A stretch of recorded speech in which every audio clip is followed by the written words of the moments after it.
nome é Carolina Nunes. Começaremos hoje com as aulas de pediatria.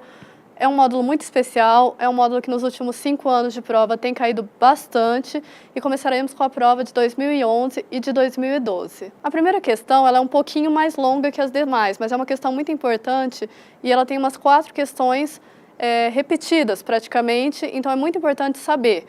E ela é um pouquinho mais longa porque nós vamos falar tanto da parte de dor de garganta, faringotonsilite bacteriana e as complicações dela que envolvem mais outras 2 doenças, que são a febre reumática e a glomerulonefrite pós-streptocócica.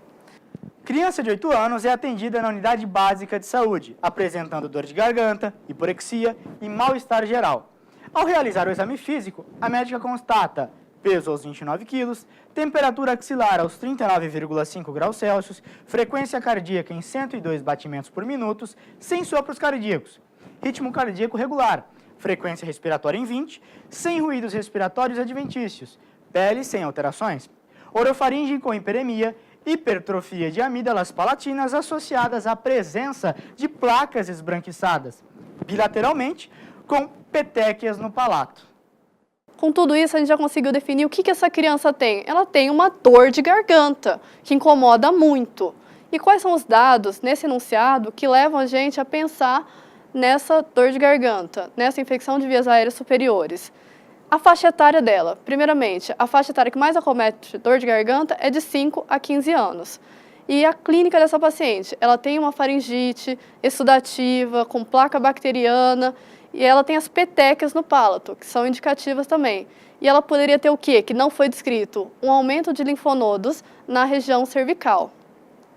E qual que é o agente etiológico? O que causa essa dor de garganta? Se você tivesse num posto qualquer, num UPA, você pensaria numa etiologia tanto viral quanto bacteriana. Mas na prova é sempre a mesma etiologia, não tem jeito. A gente pensa num streptococo beta-hemolítico do grupo A de Lancefield. É importante saber tudo isso porque é cobrado na prova dessa maneira. E qual que é o tratamento? O médico é ruim porque ele passou uma bezetacil? Não. A bezetacil, ela erradica, ela não deixa que se prolifere na comunidade e é um tratamento completamente efetivo para essa paciente.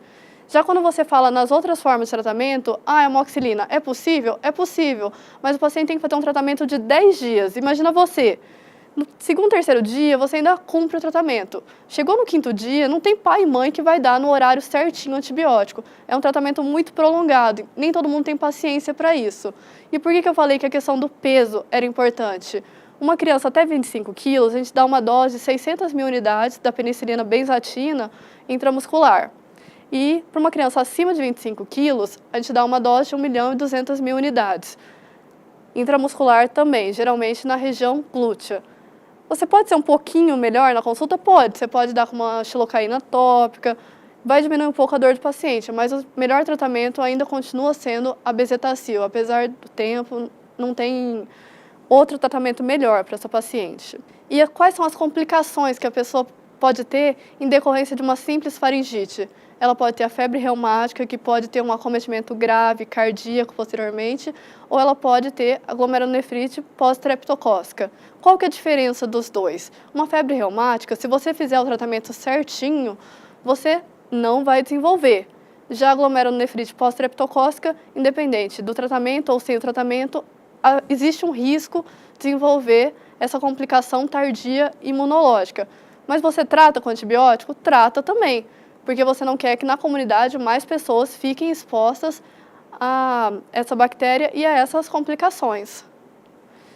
Quando a gente pensa em febre reumática, pode parecer que está prolongando muito, que está sendo muito detalhado, mas a questão ela é aberta e ela pede justamente isso. Quais são os critérios clínicos para as complicações imunológicas que esse paciente pode apresentar? Quando a gente fala em febre reumática, a gente fala nos critérios de Jones. O paciente tem 5 critérios que são considerados critérios maiores. Para lembrar, eu acho mais fácil sempre lembrar o critério que ele é o critério único. O critério único é aquele que só ele, sem os outros, já fecham com a doença, que é a coreia de Sydenham. É uma manifestação neurológica, o paciente ele tem abalos involuntários no corpo inteiro, piora quando ele é submetido a estresse, melhora com o sono, e é uma manifestação que ela não é muito imediatamente após a pessoa ter a doença. Pode ser até 6 meses a 1 ano depois, e ela é um indicativo de febre reumática e ela indica a profilaxia secundária. Mas são 5. Quais são os outros 4? 2 deles são dermatológicos. O primeiro dele é o eritema marginatum. É um eritema, ao redor ele é todo vermelhinho e no centro ele é bem clarinho, um róseo claro. Ele tem diversas lesões, principalmente em regiões flexoras do corpo. E ela é um pouquinho mais precoce, de 1 a 3 semanas após o quadro de faringite. E o outro critério dermatológico, ele é importante, que são os nódulos subcutâneos. São nódulos pelo corpo todo e que não são dolorosos, eles não são pruriginosos, eles não incomodam, mas eles são muito associados com um critério mais grave, que é a cardite. Geralmente, quem tem nódulo subcutâneo tem também um quadro de cardite associado. O outro critério, que é o mais comum de todos, é a artrite. Como que é a artrite quando a gente pensa num paciente de febre reumática? É uma artrite oligoarticular, 1, 2, 3 articulações no máximo por vez. Ela migra, ela fica 2, 3 dias num lugar. Ai, mãe, estou com uma dor no joelho. Aí depois de 2, 3 dias, estou com uma dor no cotovelo, do outro lado. E ela fica migrando.